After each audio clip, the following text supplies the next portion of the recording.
Primeira Reis 18. Primeira Reis 18. Então, 20. É 18, é. Ainda falando sobre o serviço profético, né? O 18, todo ele vai falar sobre Elias, ele confronta Acabe, aí depois ele arruma confusão com os profetas de Baal.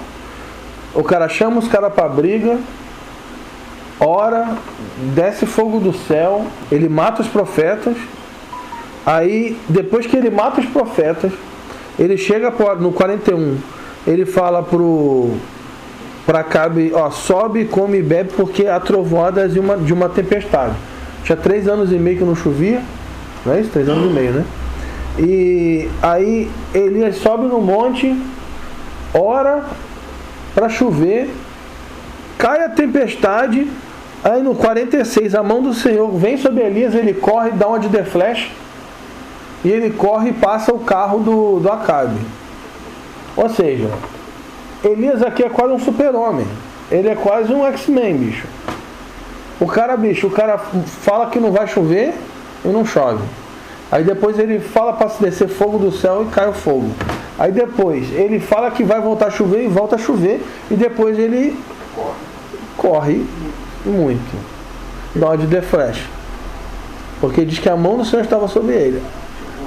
Não, o cara, Elias é considerado pelos judeus até hoje considerado o maior profeta da história do povo de Israel. O cara é brutal. Mas tem noção que o horário de fogo descer literal do céu, lamber um monte de Moisés. Porque Moisés é uma história de... Não, é porque para o judeu, Moisés não representa os profetas, representa a lei. Maluco, imagina, desce fogo Ele estabelece uma estrutura. Entendeu? Para o judeu ele é um legislador, ele é um apóstolo. E parece que o que Moisés Elias era o cara do profeta. O que Moisés faz não é pessoal dele, né? É tipo ação de um próprio Deus conduzindo o povo até um lugar. E Elias já é uma parada. Não, eu quero que aconteça isso e isso vai acontecer, tá ligado? Não, Elias. Eu sou profeta. Pô, maluco,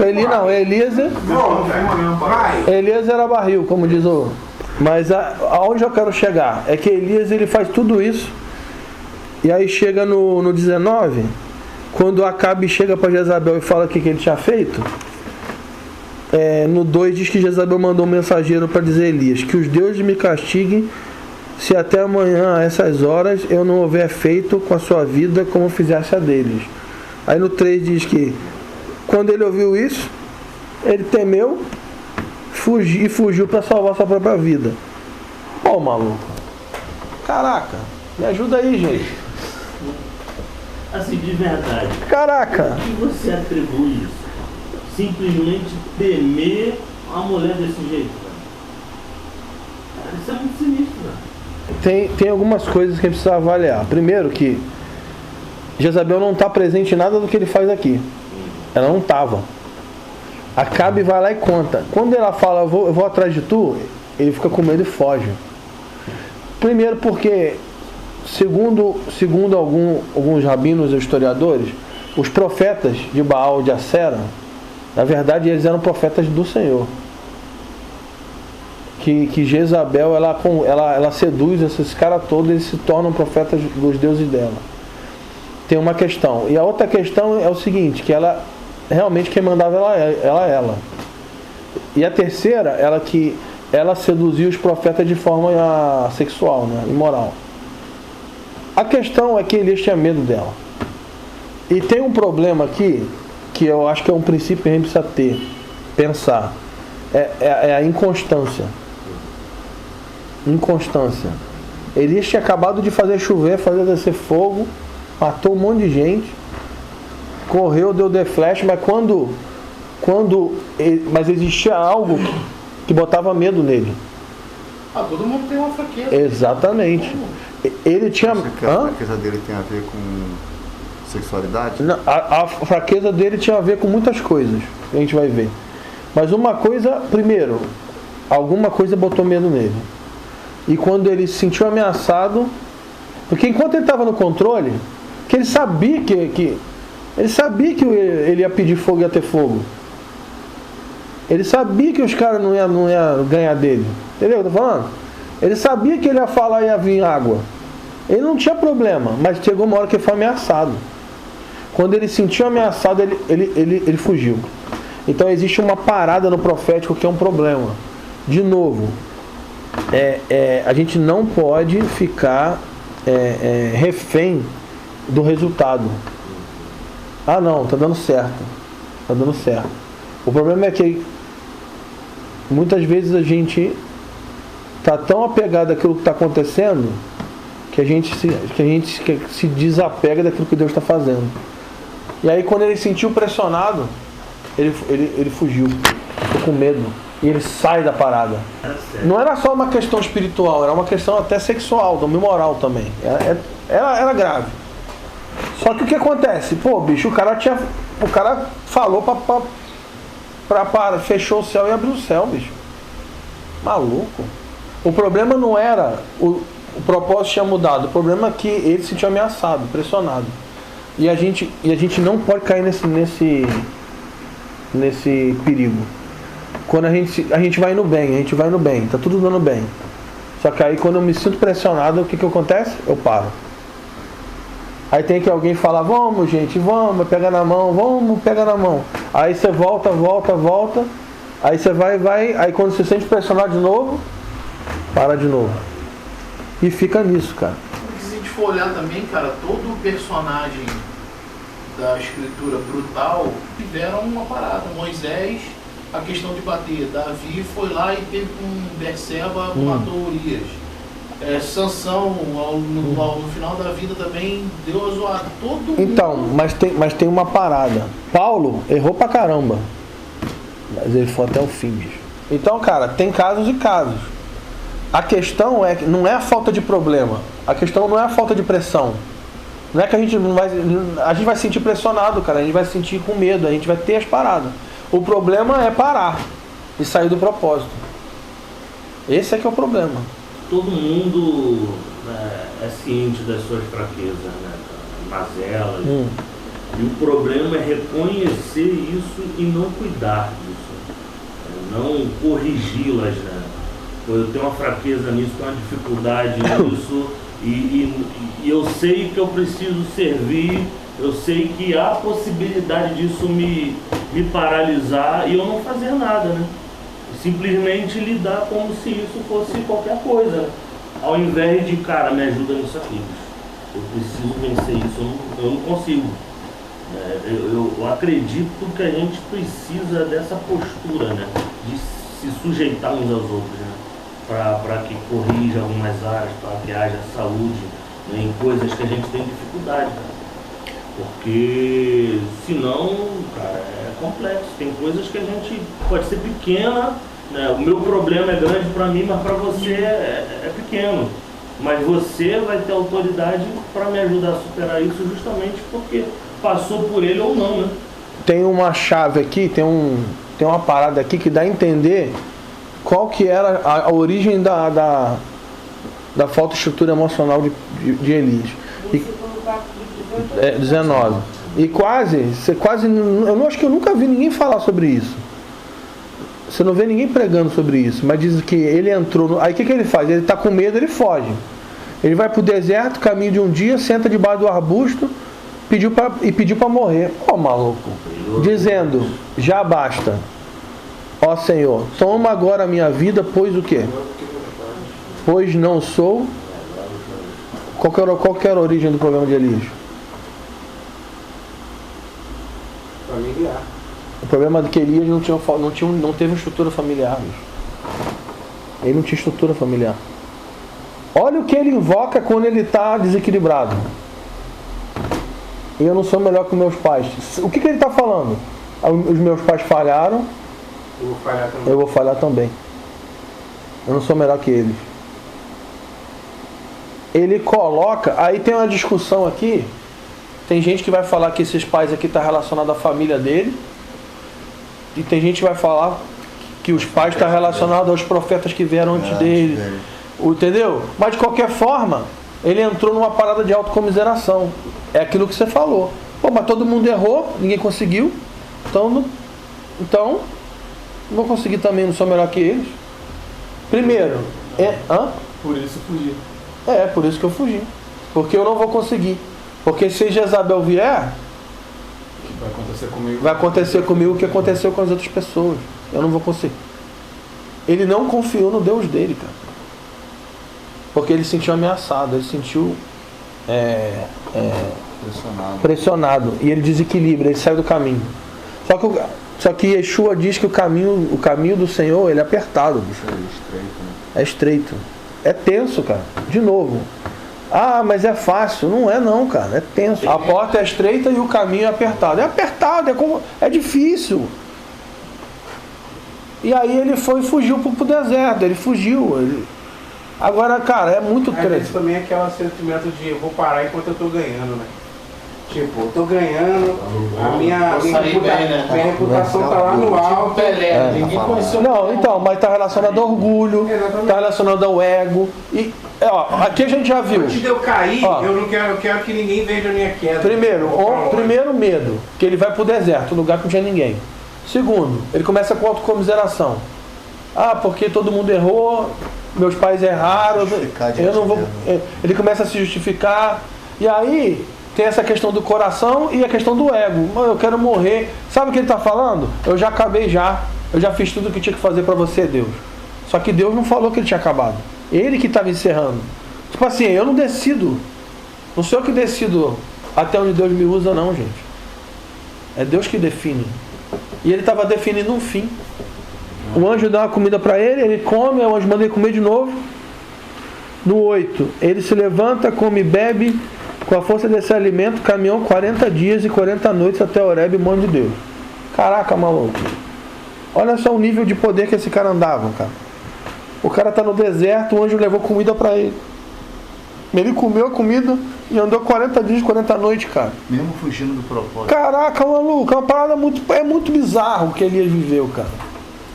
Aí o cara chega no 9, ele entra na caverna e passa a noite. E aqui tem um problema hoje de exegese profética. Eu vejo direto o nego falar, não, porque os profeta na caverna, né? Caverna do profeta, que não sei o quê. Cara, de boa. Elias foi pra caverna porque ele estava no lugar errado. Caverna não é lugar de profeta. E as pessoas associam também como se Deus colocasse as pessoas num período de caverna. Aí entra nessa parada de deserto, né? Comum falar isso. Não, Deus é tão claro que não era o propósito de Deus, né? Ele foi o que ele quis, ele se colocou. Então ele entra numa caverna, e caverna é um lugar solitário, caverna é um lugar escuro. Caverna onde profeta não pode ter caverna, porque caverna é escuro, em lugar escuro você não vê nada. Falta de discernimento dos sons, você não vê nada. Os sons se variam, eco, você não consegue discernir. Você não está vendo nada. E a primeira pergunta que Deus faz para ele, o que você está fazendo? É o que você está fazendo aqui, cara. Porque o lugar de profeta é no lugar alto, porque no lugar alto é onde você tem a visão aberta. Sim. No lugar alto Elias pediu fogo, no lugar alto ele pediu água, ele pedia tudo. Restaurou o altar. Ele faz tudo. Só que. O Gregório falava isso. Que profetas são águias, né? O lugar do profeta no alto da montanha. Porque é onde seus olhos contemplam. Mas ele entra na caverna. Aí Deus pergunta, né? Elias, o que você está fazendo aqui? Aí ele dá a terceira parada. Que é o quê? Que ele é dizer que ninguém está fazendo nada, que ninguém está vendo nada, que só sobrou eu. Aí ele fala, olha só, ele começa se elogiando. Tenho sido muito zeloso pelo Senhor, Deus dos exércitos, porque os israelitas abandonaram a tua aliança, derrubaram os teus altares, mataram os seus profetas pela espada e fiquei eu somente procurando tirar minha vida. Ele está mentindo. Ele sabia que Obadias tinha escondido 100 profetas em 2 cavernas. Ele já está falando, eu sou zeloso, só sobrou eu, só eu que estou fazendo, só eu que estou vendo, a igreja está fria. Aí começa, né? Não está acontecendo nada, a igreja está fria, a igreja está tudo errado, ninguém está vendo nada, e eu estou sozinho, e eu tô aqui, eu tô isolado. Aí Deus faz uma parada com ele que dá um certo apavoro. Deus lhe disse: vem para fora e sobe um monte diante do Senhor. Então o que Deus fala? Sai de dentro da caverna, do lugar escuro, e sobe um monte. Por que Deus tira ele da caverna? Para mudar a perspectiva daquilo que ele estava vendo. Aí ele vai, aí tem toda aquela parada que a gente sabe. Então o Senhor passou, e um grande e forte vento separava os montes, despedaçava os penhascos diante do Senhor, mas o Senhor não estava no vento. Depois do vento veio um terremoto, mas o Senhor não estava no terremoto. Depois do terremoto veio o fogo, mas o Senhor não estava no fogo. Depois do fogo veio uma suave e mansa voz. Ao ouvi-lo, Elias cobriu o rosto com a capa, saindo, ficou à entrada da caverna, e veio uma voz que dizia: Elias, o que você está fazendo aqui? Então tem uma coisa que a gente vai ter que aprender, que quando a gente está pressionado, e a gente está sob pressão, com medo, e a gente quer parar, a gente vai ter sempre que mudar o nosso lugar, a nossa posição, para que a nossa perspectiva mude. Qual que é o ensino disso? É que Elias sabia que Deus se movia com tempestade, Elias sabia que Deus se movia com fogo e com terremoto. Por quê? Porque no Sinai, como é que Deus desceu? Com terremoto, fogo e tempestade. Nunca na Bíblia, a primeira vez que Deus se movimenta dessa forma foi aqui. Deus estava mostrando para Elias: não se apega ao passado, se apega ao que eu estou fazendo. Porque nem tudo que Deus produz, Deus está. Né? Lembra que o Fábio falou isso? Quem? O Fábio falou isso na Shalom, o Souza. Porque Deus produziu um terremoto? Sim, mas Deus não estava no terremoto. Porque aquilo que Deus fez é inimigo daquilo que Deus está fazendo. E o perigo está aí. Estava mostrando também para ele não se tornar igual Moisés fazia, né? De fazer algo que deu certo e esperar que sempre aquilo ali seja o respaldo. Ele tá mostrando para Elias que ele está fazendo coisas novas. Ele fez igual fez com Moisés. Ele tinha um modo de operar com Moisés, mudou só para ver como é que era. Só para ver se ia rolar. Mas Jesus fazia isso com os discípulos também, né? Sim. Curava de uma maneira, de repente ele chega numa aldeia e cospe na cara do cara. Tipo, tu acha que um discípulo vira aquilo como? Pô, mas não tem padrão. Qual que é o padrão? Qual o padrão? Pô, o cara do outro faz laminha. Ainda mais que era um ambiente de ensino, né? Tipo, os caras estavam... discipulado, estavam aptos a receber informações que toda hora tu tá mudando, toda hora tá mudando a mente. Tipo assim, quando os caras estão criando um padrão, aí o cara vai lá e muda. Bicho, sinistro. Pô, tu trabalha padronizando coisas? Então, mas isso gera, isso gera uma dependência da voz do Senhor. E na didática gera também uma inteligência superior, né? Imagina, quando tu vai fazer, ó, cara, não é assim não. Não, mas era assim até ontem. Mas tu fez isso uma vez, né? Mas agora não é mais assim. Interessante que nesse texto a palavra do Senhor vem, o Senhor fala para ele subir. Isso. Ele sobe, muda a perspectiva, mas ele dá a mesma resposta. Então, por quê? Por que Deus estava provocando nele? Muda a sua posição, muda a sua perspectiva para que a sua resposta mude. Sim. Mas o coração dele estava tão apegado. E Deus muda as coisas. Não, e aí vai tal lugar, então, mas qual que é o problema? Qual o problema? É que aqui ele fala: Elias, você faz aqui, mesma pergunta. Aí no 14 ele responde a mesma coisa. Aí no 15 ele fala assim: Elias, volta por onde vier. Olha só. Volta tudo. Elias vai ter que voltar o caminho inteiro, bicho. Volta da onde você veio. Unge Azael, rei da Síria. E ele fala assim: unge Azael, rei da Síria, Jeú, rei de Israel, e unge Eliseu, profeta, no seu lugar.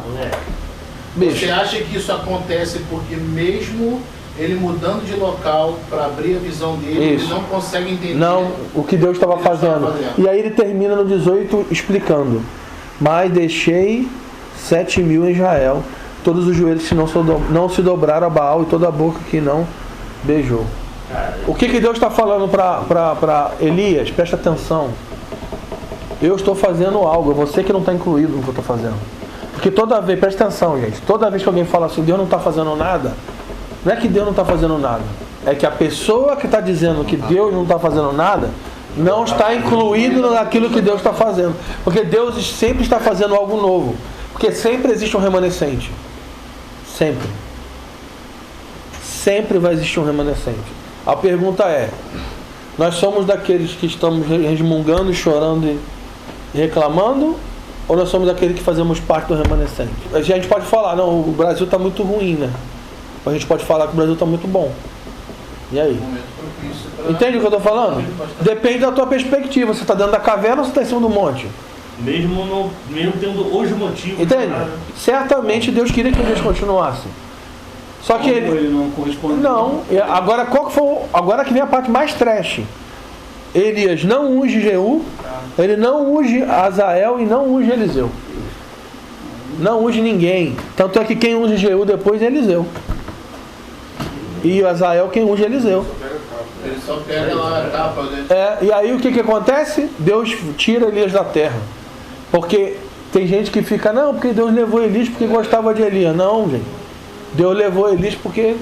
Cara, a parada é tão grave que parece que Deus... Sai, Elias, sai. Você já está atrapalhando. Deus queria botar um ponto final na história. Tipo assim, se Jeú não matar todo mundo, Eliseu vai acabar com todo mundo.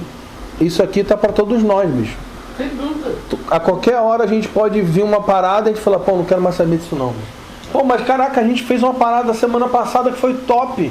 Deus foi violento. Não, mas eu tô com problema e fica assim. E nesse caraca, cenário de instabilidade, isso é muito fácil, cara. Isso é muito fácil. Está tudo muito instável, velho. Aí tem uma hora que tu vê uma parada que te choca, aí tu vai... bicho, deu pra mim. Chega. Não dá mais pra mim, não. Primeiro, pressão, medo faz a gente ir para um lugar deserto. A gente vai para um lugar que não tem ninguém. O lugar deserto gera a morte. Essa morte nos leva a um lugar escuro, uma caverna, onde a gente não passa a ver nada. Só que Deus foi até a caverna atrás de Elias. Deus não foi implacável com Elias, cara. Deus foi para redimir Elias.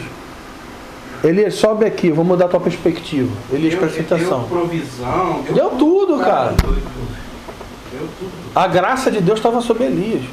Só que ele falou, só sobrou eu. A gente tem que fugir dessa parada de não tá acontecendo nada, ninguém tá fazendo nada, ninguém tá vendo nada. Só a gente que sabe, só a gente que faz o som, só a gente que conhece a Bíblia, só a gente que sabe o profético, entendeu? Porque quando a gente entra nisso, a nossa visão já foi. Porque Deus sempre opera no remanescente. Sempre. Sempre, sempre, sempre. Eu vou mostrar um outro texto que fala sobre isso, em Romanos 11, só para a gente ter uma profundidade teológica mais precisa. Romanos 11, havia uma discussão que Deus tinha rejeitado Israel. Beleza? Aí Paulo, olha o que ele vai usar para falar que não. Isso está falando muito comigo esses dias, sobre o princípio do remanescente. Eu tô meditando muito sobre isso. Paulo fala assim, pergunto então, por acaso Deus rejeitou o seu povo? Está falando de Israel. De modo algum, porque eu mesmo sou israelita da descendência de Abraão, da tribo de Benjamim. Deus não rejeitou seu povo, o qual conheceu de antemão. Ou não sabeis que as escrituras diz sobre Elias? Olha que ele cita.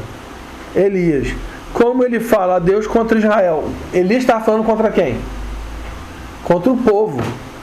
Eles te abandonaram, eles querem me matar, eles falam mal de mim, eles não sei o que, só sobrou eu. Aí no 3, aí o que Deus responde?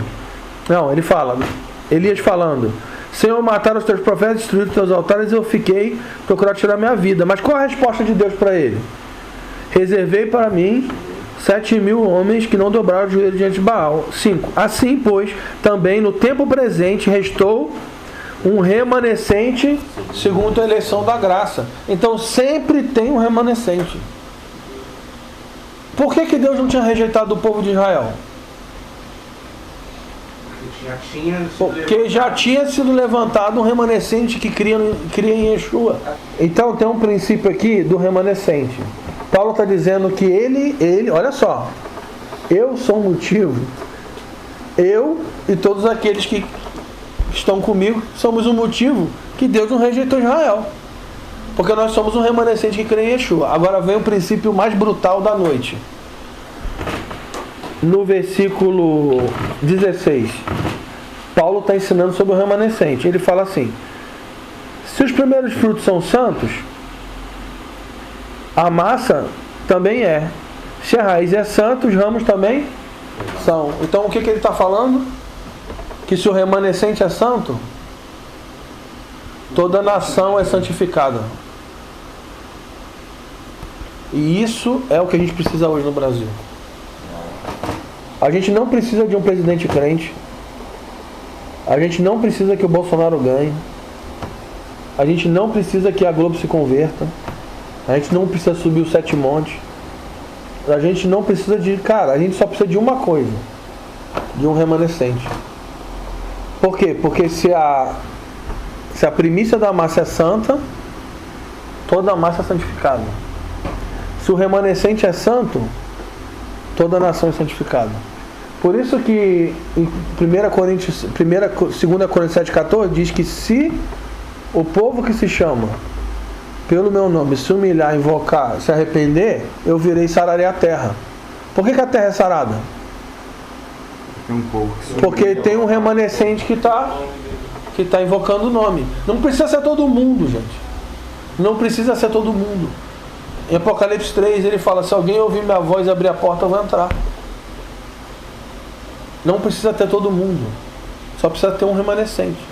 Aí a pergunta é: nós fazemos parte daqueles que murmuram e reclamam de tudo, ou a gente faz parte do que Deus está fazendo?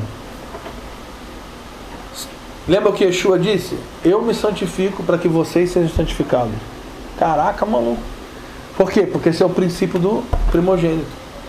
Se a primícia da massa é santa, toda a massa é santa. Isso é escatológico. Por que Jesus só volta depois que o evangelho do reino for testemunhado em todas as etnias? Porque esse é o princípio do remanescente. O remanescente santifica. O remanescente do Brasil santifica a nação inteira. Então Jesus só volta para reinar sobre as nações quando se levantar um remanescente em cada etnia da terra. Ele não está dizendo que todas as etnias precisam se converter, mas se houver remanescentes em todas as etnias, então ele vem para reinar sobre todas as nações. Por quê? Porque todas as etnias precisam ter um remanescente que santifica aquela terra. Ah não, mas todo mundo tem que ouvir o evangelho? Não. Diz que todas as etnias precisam ter testemunho. Não diz que todo mundo precisa se converter. E nem ouvir o evangelho. Porque se for assim, é um ciclo que nunca acaba. Sempre vai ter uma criança que nunca ouviu. Então tem uma coisa que é muito importante. Deus vai fazer. A pergunta é: nós vamos fazer parte do que Ele está fazendo ou não vamos fazer parte? Entende? Porque Ele vai fazer sem a gente ou com a gente. A questão é se nós vamos fazer parte do que Ele está fazendo. Essa que é a parada. O remanescente, ele é sempre o povo que está envolvido com o que Ele está fazendo. Então, essa é a nossa função profética. A gente não precisa transformar o Brasil, bicho. A gente não precisa mudar a igreja do Rio de Janeiro. A gente não precisa...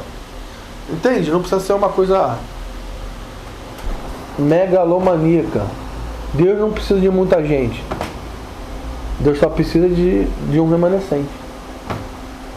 Deus só precisou de 8 pessoas na arca para reconstruir o mundo, cara. Deus precisou de 120 para mudar, para iniciar a história da humanidade. 7 mil pode parecer muito, mas quando comparar é pouco. A quantidade de gente eram 2 milhões de pessoas, cara. São 7 mil. Não é nada. A nossa função não é ser grande. A nossa função não é fazer coisas grandiosas. A nossa função não é mudar a estrutura de um país. A nossa função é ser um remanescente fiel no chamado profético e apostólico que Ele tem nos dado.